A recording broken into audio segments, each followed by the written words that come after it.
Hi and welcome to the Gemhawks YouTube channel. I hope you're having the most beautiful day today. For the tutorial today, we are going to go for a super simple make with a couple of variations in how you can achieve this. We are going to make a very simplistic Morse code bracelet.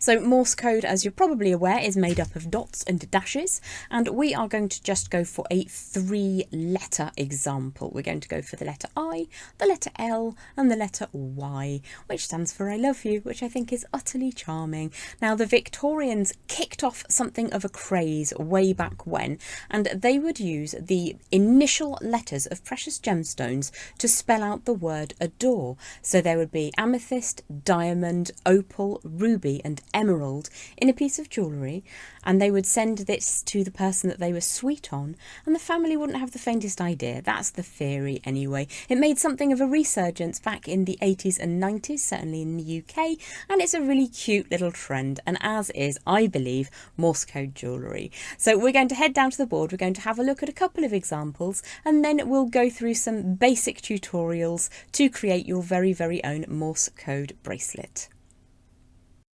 So here's one example, and this has been set onto some memory wire. So I've got dot dot to begin with, and then a spacer, and then I've got dot dash dot dot and another spacer, and then dash dot dash dash. And that is I-L-Y, or I love you. So this is a very simple piece of jewellery to work with, and obviously you can make different words if you desire. It's just that this is a nice small amount of letters, and you can create this very easily. So for the memory wire one, I've just added on my chosen spacers and the dots and dashes, and then I've done a little bit of a double turnover on the end. I've added a clasp at one end and a single length of chain. So very simple, but the one I'm going to take you through today is this piece. So this has got a chain on one end, a toggle clasp on this piece, and then the items I've used here are from Jessie James Beads, and it's a beautiful blue stone, which is a created stone, but it is very gorgeous. It looks like a million stars in a glorious inky night sky. So I have got some beads to hand, and I've got an assortment of bits and bobs in my little bowl. I'm just going to be working with a single piece of wire today. This is a 7-inch length of 1mm gauge wire. And what we're going to do is start off by creating a bend at one end, so we've got a nice full stop. So I'm just going to cheat and use the box joint about 3/4 of an inch from one end, pop a small rotation in the wire so that we've got a stopper point. Now, I'm not actually going to add the chain on just yet because it gets kind of annoying and it gets all flooping around. It kind of gets in the way. So I'm then going to add on my beads in choice order. So I'm going to go for 2 dots, and I've got some 6mm white howlite rounds. And then I'm going to use a spacer. So I've got some choices. I've got these pretty daisy spacers, which are a great way of demarking where one letter begins and another ends. But what I think I'm going to do is use some of these stars. Now, I've had these star beads for about 15 years. They're very useful, and they make quite an impactful stop. Whereas I think anything that's a little bit more narrow, it won't be quite so easy to tell where one ends and one begins. So the letter I is demarked with 2 dots, and then we've got a spacer, and then we're going to go for a dot, a dash, which is one of these long, skinny, I like to think of them as bow tie beads. I'm not quite sure what they are called. Again, I've had these for about 15 years, way back when I started my business, and I used to make a lot of memory wire bracelets with them. So we're going to start with a dot, a dash, and then 2 more dots. So let's add on 2 more howlites and a spacer. Now, when I'm working with stars, you will find that because they're a 5-pointed star, you've got an access point through one tip and through one gap between the, I suppose, legs of the star. I like to have them moving in the same order, so that there's a point to the left and then there's a point to the left. It's just something that I do. You absolutely don't have to do that at all. So there we've got the letter L, which is dot, dash, dot, dot, then a spacer, and then we're going to go for a dash, and a dot, and 2 more dashes. And then I will add another spacer on the end. Now I've just realised I forgot to put a spacer on the very end up here, but that's fine because we've got plenty of wire to work with. So again, I'm going to make sure that I go through the same direction with that little spacer.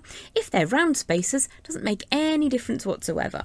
So what I'm going to do is to come all the way about 3/4 of an inch from one end and put a little spiral on.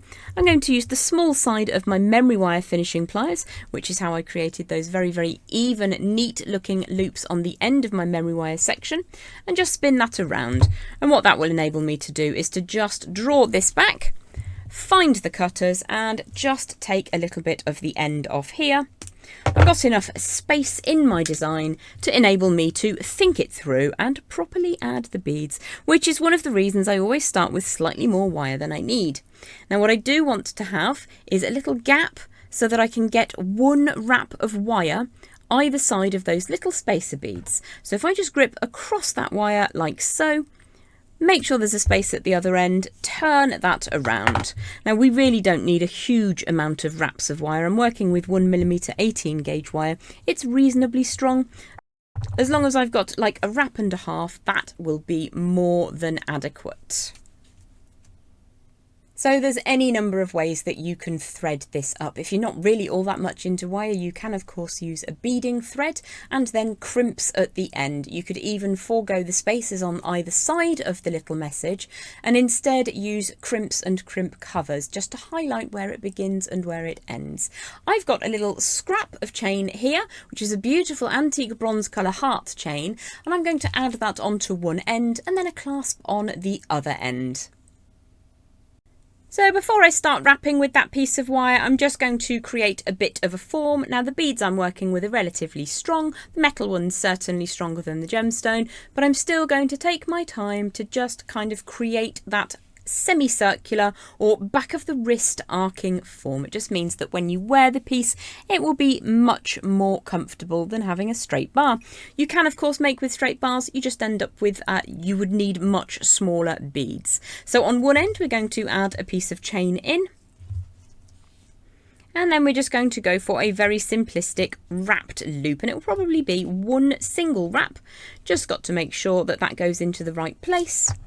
Grip across that little circular form. What I'm going to do is to get one wrap completed, but before I trim that away, I'm going to see how much I can get onto the other side.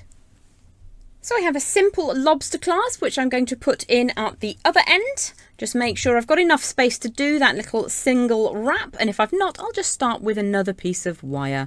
Let's open that out, get the clasp into position, and then close that back up again.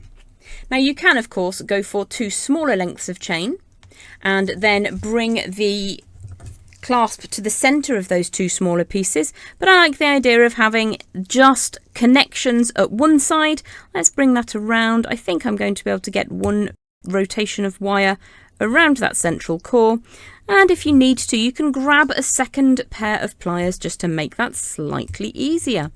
So I haven't given myself much spare wire, but the reason I started with an inch more than I needed was in case I made a bit of a boob, and I did. So there we are. So that's wrapped on at one end. We'll just trim the excess away at the other end. And again, you can of course use beading wire. You don't have to use copper core wire at all. You can use a standard beading wire such as a Beadilon 49 core. And then what I tend to do is measure the wrist in question, and then allow a little extra so that that would be where it would cut off if I was going to have it exactly made for me. But I'm going to leave about an inch extra in case I decide to gift the design. It also has a little bit of a dangle then, to which you can add a charm if you want to. If you had another one of those little howlite beads, you could certainly add one in there. It also gives you an opportunity to grip hold of that part of the design so that you can make that closure just a little bit easier. Well, I hope that you have enjoyed that super simple tutorial today, learning to make Morse code jewellery. The possibilities are completely endless. Have yourself a wonderful day, and I look forward to seeing you again very, very soon. Bye for now.